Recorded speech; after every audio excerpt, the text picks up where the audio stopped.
Olá, tudo bem? Seja muito bem-vindo para mais um vídeo. Nesse canal nós falamos de teologia. Nosso foco aqui é estudo da Palavra de Deus. No vídeo de hoje nós vamos falar sobre um tema muito conhecido já no Novo Testamento, né? Mas que algumas pessoas têm dificuldade de interpretação, que é sobre Jesus ter chamado uma mulher de cachorrinho, né? Lá no Novo Testamento. O que será que Jesus realmente quis dizer quando ele trouxe essas palavras? Será que ele estava humilhando aquela mulher ali? Qual foi o contexto por trás disso, né? Antes da gente entrar no texto, eu pedi você deixar o like, se inscrever no canal se você não for inscrito e também compartilhar com os seus amigos, tá bom? Então vamos lá. O texto base está lá em Mateus capítulo 15, do versículo 21 ao versículo 28. Olha só. Saindo daquele lugar, Jesus retirou-se para a região de Tiro e Sidom. Uma mulher cananeia, natural dali, veio a ele gritando: Senhor, filho de Davi, tem misericórdia de mim. Minha filha está endemoniada e está sofrendo muito. Mas Jesus não lhe respondeu palavra. Então seus discípulos se aproximaram dele e pediram: Manda-a embora, pois vem gritando atrás de nós. E ele respondeu: Eu fui enviado apenas ovelhas perdidas de Israel. A mulher veio, adorou de joelhos e disse: Senhor, ajuda-me. Ele respondeu: Não é certo tirar o pão dos filhos e lançar os cachorrinhos. Disse ela, porém: Sim, Senhor, mas até os cachorrinhos comem das migalhas que caem da mesa dos seus donos. E Jesus respondeu: Mulher, grande é a tua fé. Seja conforme você deseja. E naquele mesmo instante, a sua filha ficou curada. Então, este é o texto que fala onde Jesus aparentemente chamou a mulher de cachorrinha, né?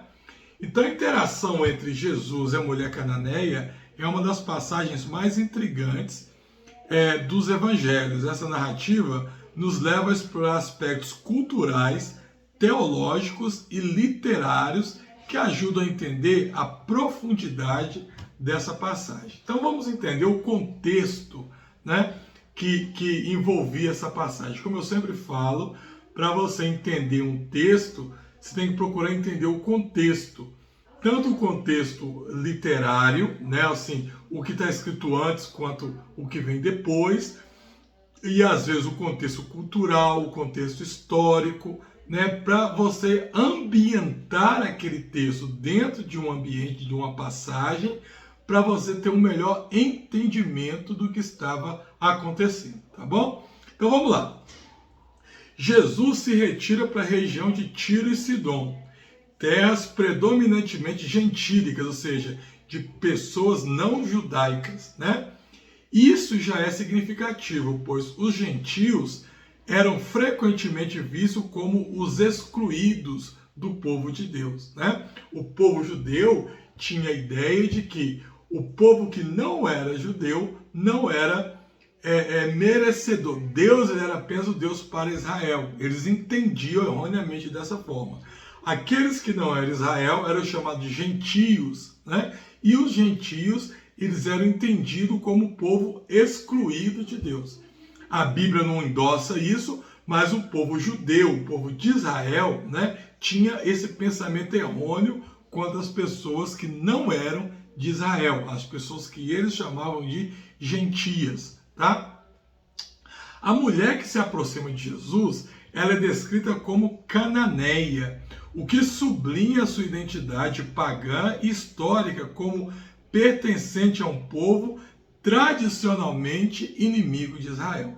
Então, olha o contexto aqui. Jesus, ele se retira para as bandas de Tiro e Sidom, ou seja, ele vai para limites fora da Judéia, da região da Judéia, onde você teria pessoas já tipicamente não judias, não gentias, pessoas gentílicas,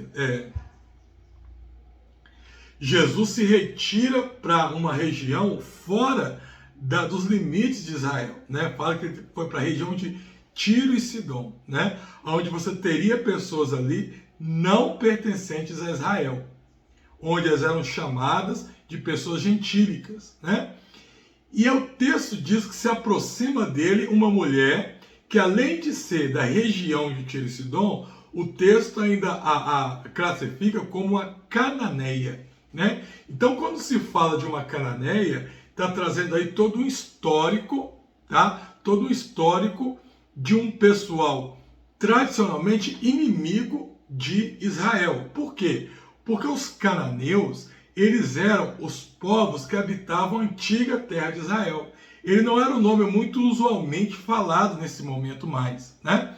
Quando Abraão vem lá de Ur, ele passa por Padã Arã e vem para a região que seria Israel.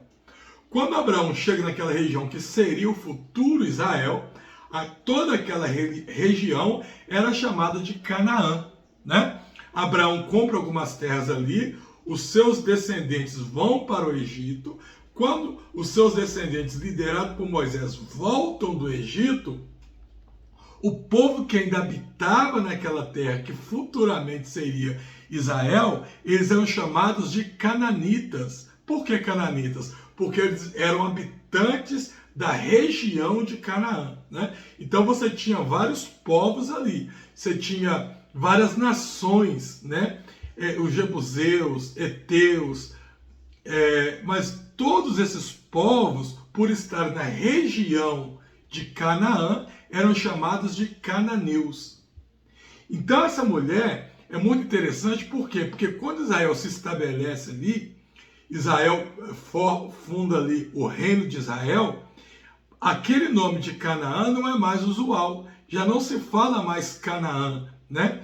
Já não se tratava mais como os cananeus, porque Israel vai se estabelecer, outras regiões vão se estabelecer ali também, como os Edoms e tal. Então já não se usava mais a expressão os cananeus, a terra dos cananeus, mas passa a ser chamada de quê? A terra dos hebreus, dos israelitas. Então, quando você vê que chega uma mulher lá na época de Jesus, e essa mulher é caracterizada como uma cananeia, né? Isso não trazia simplesmente uma questão de regionalização. Porque como região, ela poderia estar em qualquer região de Israel, que teoricamente ela seria uma cananeia. Então a questão de cananeia aqui vai falar mais de tradição religiosa, costumes religiosos, do que literalmente uma questão de localização geográfica que aquela mulher morava, tá? A mulher, ela aborda Jesus com um pedido urgente: a cura da sua filha que estava horrivelmente endemoniada. Ela o chama de filho de Davi, um título messiânico judaico, né? Demonstrando algum entendimento sobre quem ele era. Ou seja, provavelmente essa mulher, ela não era de Israel, né? Mas ela ouvia falar de Jesus. Ela ouviu falar dos feitos que Jesus estava fazendo em Israel, na Judéia, vamos dizer assim. Então, naquela região, ela ouvia o que Jesus fazia. Ela ouvia dizer o poder que Jesus tinha. E agora, quando ela vê Jesus passando ali na sua região, próximo à sua casa, então ela abre mão, tá, de toda a sua tradição religiosa, de todos os seus costumes, para quê? Para se sujeitar à vontade de Deus, a pedir para que Jesus pudesse curar o seu filho, tá bom? Jesus, então, a princípio, ele não responde àquela mulher, mantendo um silêncio que é incomum em suas interações. Esse silêncio causa desconforto aos discípulos, que pedem que ele mande ela embora. Então Jesus finalmente vai falar: eu fui enviado apenas às ovelhas perdidas de Israel. Versículo 24. Essas respostas revelam a prioridade inicial do seu ministério, a restauração de Israel. O que eu percebo nessa história aqui é que o silêncio de Jesus aconteceu. Quando você vai ler Mateus capítulo 15, né? Lá no versículo, no início do versículo, do capítulo, você vai ver assim, olha, então alguns fariseus, mestres da lei, vindo de Jerusalém, foram a Jesus e perguntou, por que os seus discípulos transgridem a lei? Pois eles não lavam as mãos antes de comer. Jesus respondeu, e por que vocês transgridem o mandamento de Deus por causa da tradição de vocês?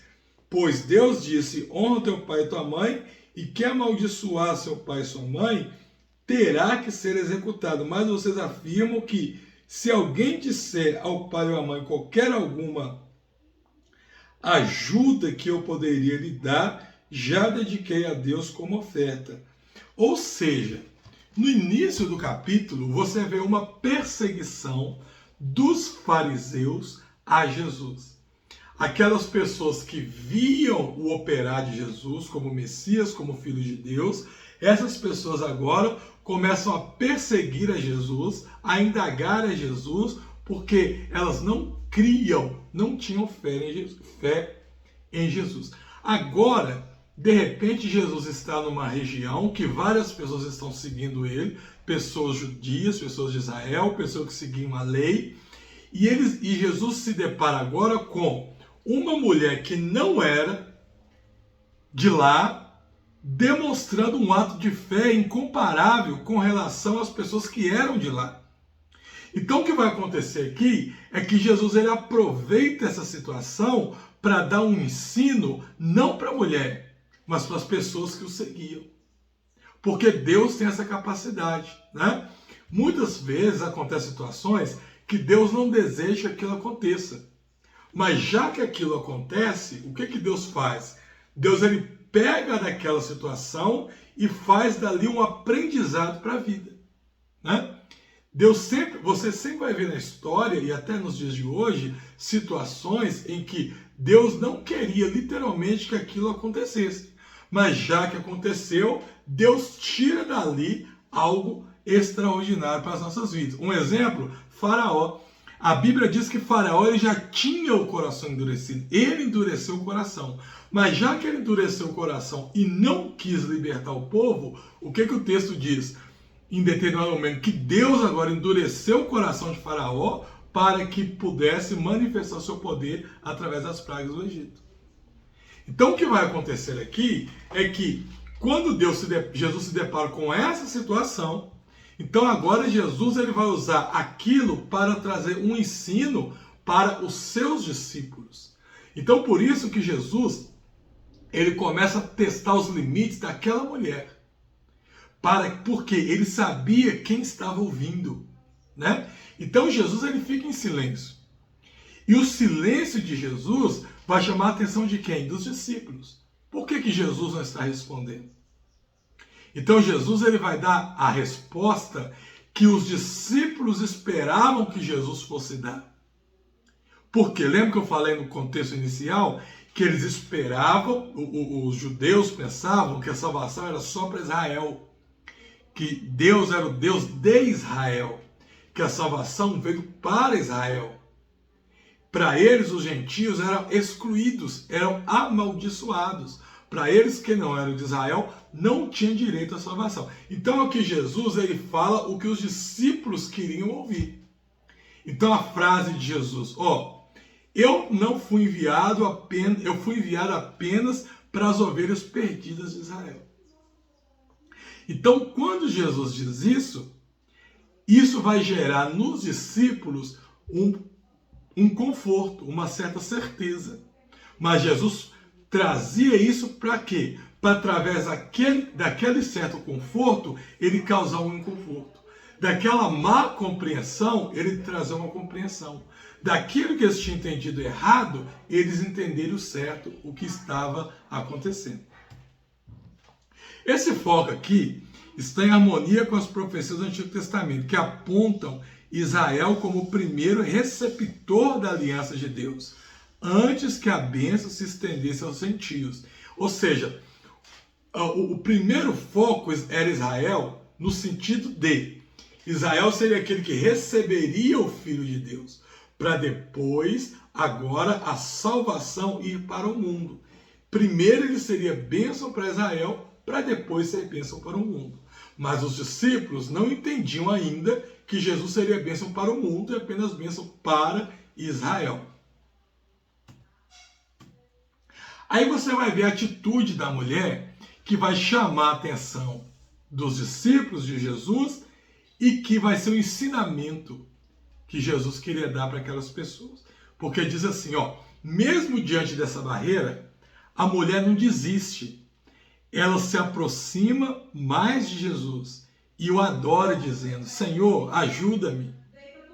A sua persistência demonstra a profundidade da sua fé e a sua percepção de que Jesus ele tinha o poder, para atender a sua súplica, mesmo ela não sendo parte do povo de Israel. Olha que interessante. Então Jesus responde assim, não é certo tirar o pão dos filhos e lançar os cachorrinhos. O termo cachorrinhos aqui é significativo. Por quê? Porque na cultura judaica, cães era um termo pejorativo, né? Usado para descrever gentios como as pessoas impuras. Porém, a palavra usada no grego kinarion refere-se a cachorrinhos domésticos, não a cachorros de rua. Então veja bem, de novo, trazendo aquela história que Jesus estava dando um ensinamento para o seu povo, o que Jesus queria mostrar? Ele foi pregando a palavra, os discípulos pensavam que Jesus era apenas para eles e não era para quem era fora de Israel, e aparece diante deles uma pessoa que não era de Israel com a fé maior do que você vê no início do capítulo 15, dos próprios da casa. Mas para os discípulos, aquela mulher, ela não tinha direito à salvação. Então Jesus ainda provoca dizendo, olha, eu não vim para você, eu vim para Israel. E a mulher, ela persiste, ela diz assim, que não, que ele poderia ajudá-la, e ele vai persistir um pouco mais. Ele fala assim, mas não é justo eu tirar da mesa dos pães e dar para os cachorrinhos. Cachorrinhos, no termo pior que tem no sentido pejorativo, na cabeça do povo que o seguia. Porque para eles, os gentios eram os pejorativos. Eram os cachorrinhos, perdão. Eram aqueles que não tinham direito à salvação.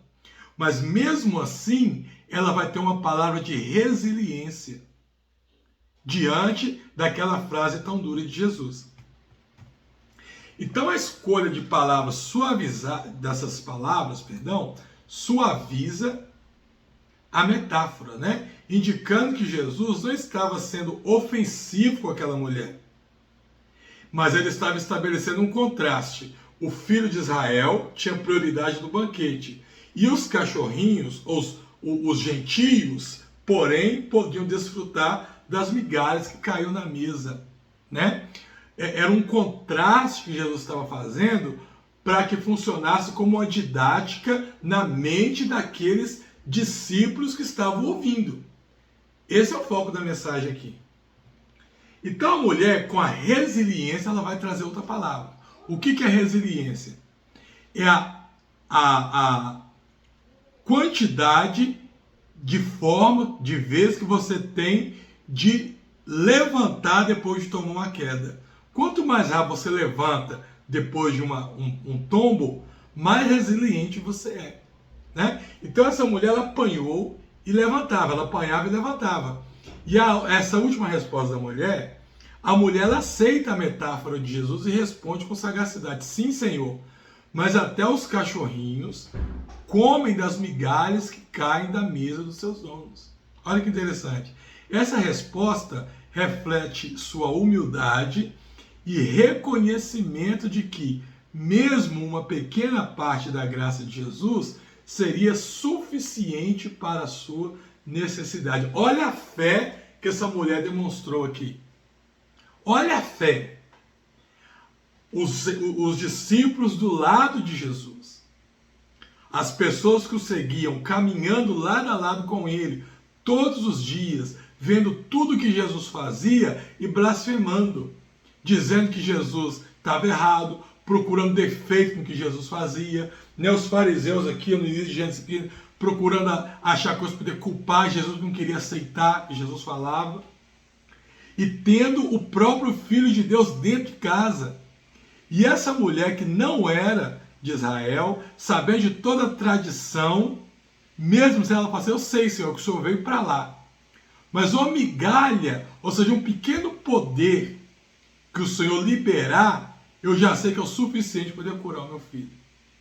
Olha o contraste da fé entre quem estava lá fora do que quem estava dentro de casa, né?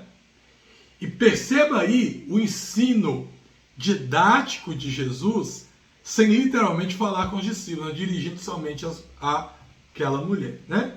Então, impressionado com sua fé, Jesus disse, grande é a sua fé, seja feito conforme você deseja. A filha da mulher é curada naquele mesmo instante.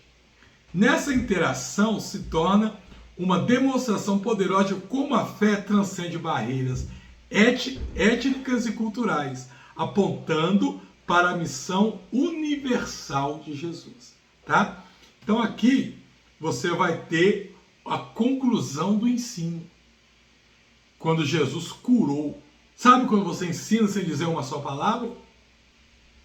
Então Jesus curou aquela mulher e termina com essa frase para a mulher, mas que valia para os discípulos.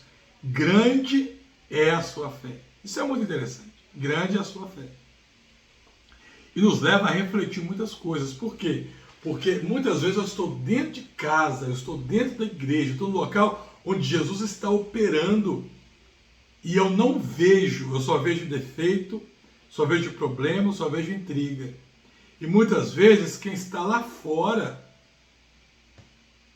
tem o coração muito mais quebrantado que eu que estou ali dentro, mas às vezes só não foi para a igreja porque faltou alguma oportunidade, alguma coisa impede dele estar lá dentro.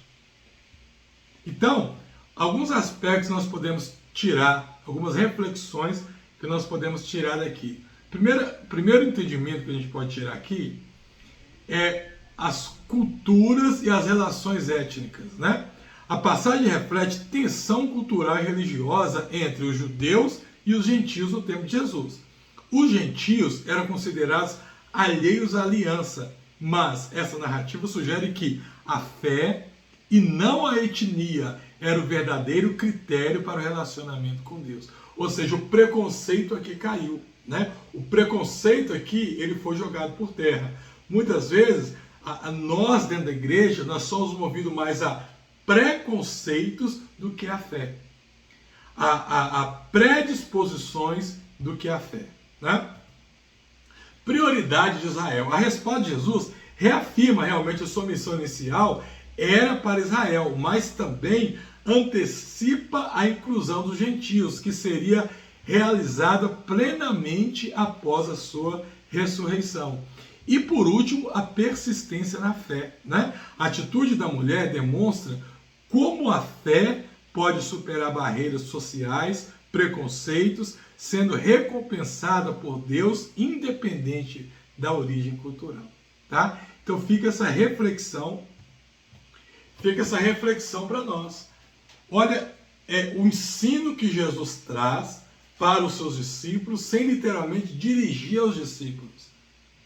Mas ele vai trazer um ensino sobre fé e sobre receber aquilo que Deus tem feito, né? Como será que nós temos reagido dentro da igreja, diante dos milagres, diante das maravilhas que nós temos presenciado ali?